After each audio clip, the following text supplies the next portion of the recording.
At the time that this happened, I was about 5 or 6. I was finishing up preschool and starting primary school. My neighbour's house was located on the corner of my road and another road. Their front door faced the other road, and there was a field across the road from their front yard. My neighbour's house was a double story. Their front yard was quite big, and they had no backyard. Their backyard was merely a small paved area with the back door to the house being the only noteworthy feature. I'd visit my neighbours literally every day after I came home from school. We'd come to and from each other via this fence that was located on the side of our property and the back of theirs, so I'd enter via their back door. One day, I visited them as usual and spent the day playing video games with the boy who lives there, as he was my best friend at the time. After a while, the family informed me that they were going to be heading out soon and I needed to be going now. As they had already closed up the back door, they requested that I leave out the front.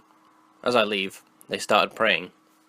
As I was rarely in the front yard, I was quite interested in all the plants that they had, not to mention the families of kittens that lived up front. Eventually, I decided not to stay too long in case I made a noise.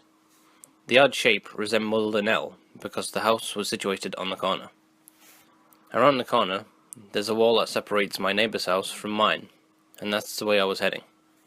As I'm walking across the garden, I noticed a man standing at my neighbour's gate along the fence.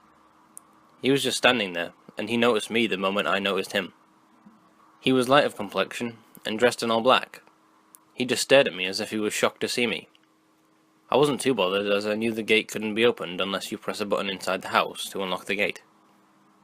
As I proceeded to walk across the yard, the man kept watching me. When I got to the corner of the yard, I noticed a second man. He was standing on the corner on the pavement, beside the Stop Street sign. He too was dressed in black, and looked like he may have been Indian. He too was just staring at me. Looking to my right, I saw the fence I needed to climb in the distance. But as I'm looking to my right, I noticed a third man standing near the gate to my house.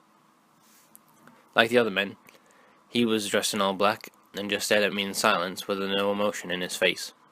At this point, I felt uneasy. Not wanting to disturb my neighbour's prayers, I shot across the garden and headed towards the wall. As I started running, I noticed all 3 men started running too, and followed me beside the fence. There was a pile of rocks leading up to the wall. It was a very high wall, so if they were not there, I would not have been able to climb over it. As I began to climb the bricks, the men noticed that I'm trying to get over to the house next door, so they all run over to the gate and try to open it. I'm thankful that the gate we had at the time was all rusted, and it took a lot of effort to get it open. As the 3 men struggled to get the gate open, I hopped over the fence and landed into the driveway of my house. I sprinted to our front door and began to knock on the front door and ring the bell excessively. The 3 men were becoming frustrated with the gate, shaking it until it eventually opened. One man forced himself through the gap as I saw our front door open. I shut in the door, and my dad, who opened it, closed it immediately after I entered. He seemed preoccupied with something and didn't notice the man because he didn't open the door very wide before I was inside. I ran to my room and looked out the window to the front of my house.